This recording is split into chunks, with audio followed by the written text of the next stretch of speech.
soldiers, family, and yes, they help save the world. Shannon. Yeah, great. Even if they don't call themselves heroes, we sure do. Thank you. All right, if it's not prison, maybe it's the psych ward?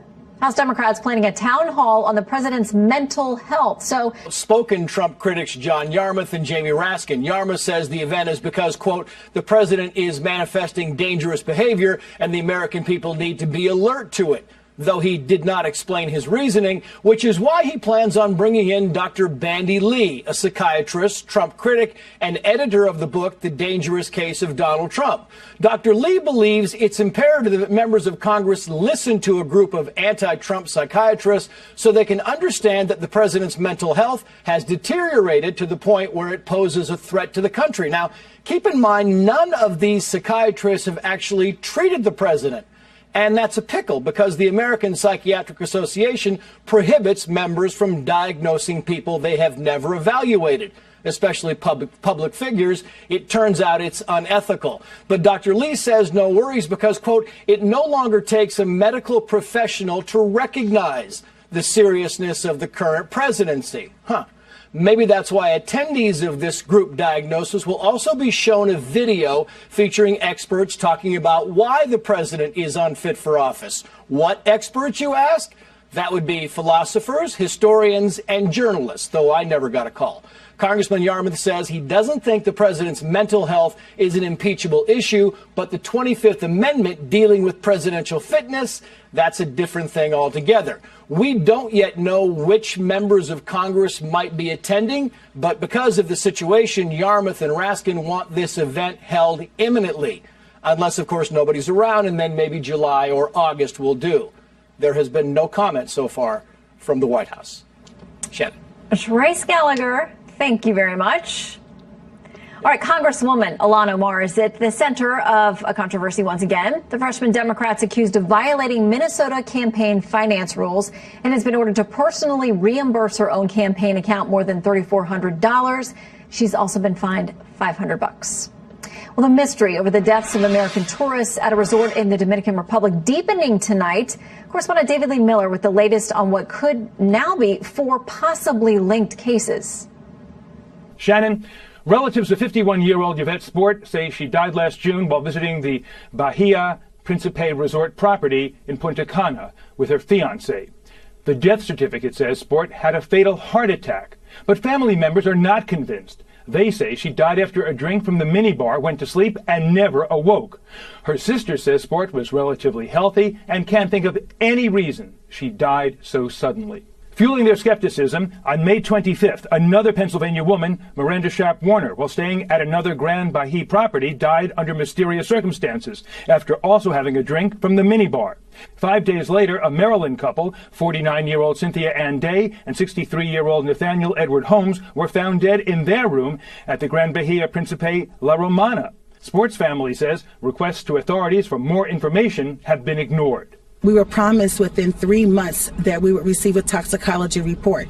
To this day, which is almost a year now, we've gotten nothing. The Attorney General in the Dominican Republic put out a statement on the 2 most recent deaths. It said autopsy results showed Miranda Sharp Warner suffered a heart attack. The AG's office said the autopsy for the Maryland couple found both died from fluid in the lungs as well as respiratory damage. Our Dr. Mark Siegel said it appears each suffered an acute insult to the system consistent with some type of toxin. Meanwhile, the hotel chain released a statement underscoring that what happened involved 2 different hotels. A portion of the statement says, quote, there are no indications of any correlation between these 2 unfortunate incidents. The matter is not over. Authorities are now awaiting the results of toxicology and other tests for the deaths last month. Meanwhile, in the case of Yvette Sport, her fiancé is calling for the U.S. State Department to find out what caused her death 1 year ago. Shannon? David Lee Miller, so much more to that story. Thank you. Time now for our Western Roundup. The Washington Supreme Court ruling for the second time against a florist who refused to provide custom flower arrangements for a same-sex wedding for a longtime customer of hers because of her religious beliefs. The court ruling unanimously that the government did not act with animosity toward religion when deciding that Baronel Stutzman's case, 2 times now. Stutzman's lawyer says they will appeal to the U.S. Supreme Court again. The San Francisco Police Department unveiling a new gay pride-themed patrol vehicle that will be used during the month of June. Officers will also be sporting a pride-themed badge on their uniforms. The department's also selling patches, it says, in an effort to demonstrate inclusiveness and diversity. And a key investor in the Golden State Warriors getting a one-year ban from the team and NBA after he was seen shoving Toronto Raptors guard Kyle Lowry. Mark Stevens also facing a $500,000 fine. And police praising an elementary school boy in Washington for his courage, bringing a baggie of meth to school and telling school leaders about his parents' drug possession. All of them. We will follow every detail, every fact. The cascade is coming. The avalanche will be here. Let not your heart be troubled. We will never be part of the destroy media, rage media mob. We'll be fair and balanced. And live from Paris tonight with an interview with the president, let not your heart be troubled. Laura Ingram. Hannity, well, we saved you some cafe au lait, so I'm bringing it back for you. Well, on the plane tonight, this morning. Hannity, you travel a lot, right? Everything blurs into everything else. You have no idea what time it is, when to eat, when to sleep. What time is it? And that's what we've been doing. It's 4 o'clock, they told me, in the morning. Oh, 4 in the morning. Yeah. Well, I hate to tell you, when you go to Singapore and Vietnam, I'm doing the show 9 a.m. And I stay on East Coast time by like putting the shades down. They think I'm nuts, but it works. Hannity, great show. Great job with the president today. I saw some of the interview. Congratulations. Thank you so much. I'm Laura Ingram, and this is the Ingram Angle, live from a sort of blustery Paris tonight. In just moments, you're going to see my exclusive interview with President Trump, where he reflects on the sacrifices made by the greatest generation 75 years ago today. Hard to believe. But he also addresses the shocking threat reportedly coming from Nancy Pelosi. Unbelievable. The economic impact of tariffs against Mexico and the cozy and possibly dangerous relationship warming up between Russia and China. But first, a day of remembrance. As we conclude this 75th anniversary of the D-Day invasion here in France, well, we'll always remember the countless stories of sacrifice and valor displayed on those beaches. Yet it is also supremely important to recall what American troops were fighting against and for. The lives that they gave, the sacrifice that they made, did not just win a battle. It did not just win a war. Those who fought here won. The D-Day invasion was the largest amphibious assault ever attempted, and the cost in blood was devastating. But the failure, no, that was not an option. It was here that tens of thousands of the Americans came.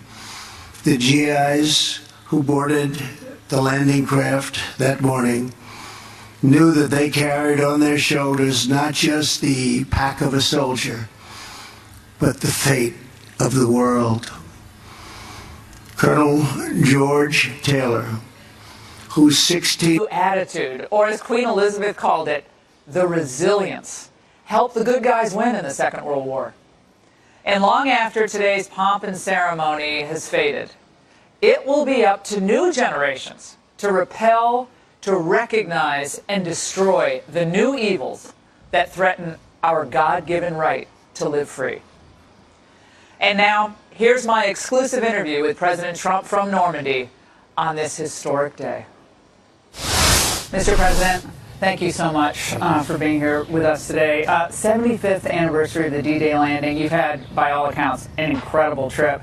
What lessons are you going to take back home after this day and your meeting with the Queen, trip to Ireland? Well, first of all, the meeting with the Queen was incredible. I think I can say I really got to know her because I sat with her many times and we had automatic chemistry. You understand that feeling. It's a good feeling, but she's a spectacular woman.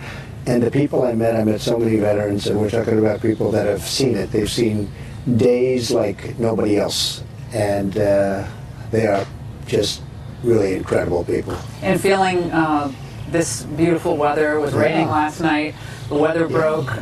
Imagining the invasion, 150,000 Allied troops climbing the cliffs, landing on these shores. What's going through your mind? Well, this is weather like they don't normally have. You know, this was supposed to be today, a storm, and It's a little like the invasion itself. The weather was a big factor, and they delayed it a day, and it worked out okay. And you look at the weather we have beautiful weather. And it's been this way wherever I've been. And I mean, we've been now for 3.5 days, and it's like, I'm saying, is it always like this? It's pretty beautiful, but it can be pretty rough. After having met all of these World War II veterans, this entire experience here today, what do you tell the American people about the importance of this history and our shared ideals?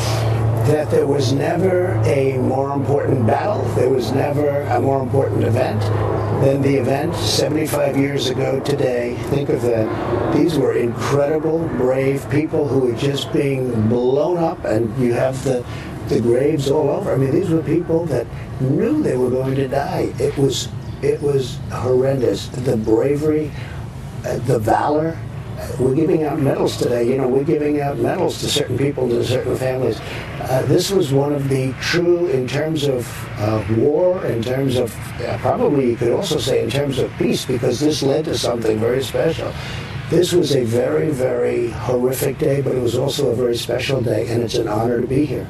2 years ago, the so-called experts, foreign policy experts, were predicting that you would fracture NATO, America would become isolationist. What do you say to those experts today? Well, those are the people that failed so badly, and I haven't really gone to them. I know them, I've read them, I've seen what their result is, and the result was terrible. NATO was going down, and if you look at the money coming into NATO for the last 15 years, it's like an escalator down.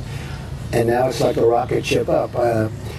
Secretary Stoltenberg has been maybe Trump's biggest fan, to be honest with you. He goes around he made a speech the other day, he said, without Donald Trump, maybe there would be no NATO. We've gotten over $100 billion from other countries where they're starting to pay, because it got to a point where we were paying so much. I think we were really paying close to 100% of NATO. So we were paying to protect all of these European nations, and it's just not fair. And I told them that. I told the countries, the heads of the countries, I said it's not fair. The United States possibly doesn't even benefit. You know, you could make the case, and certainly in this age, that we're not benefiting, certainly not like them. And they paid over $100 billion more toward their defense. That's money that we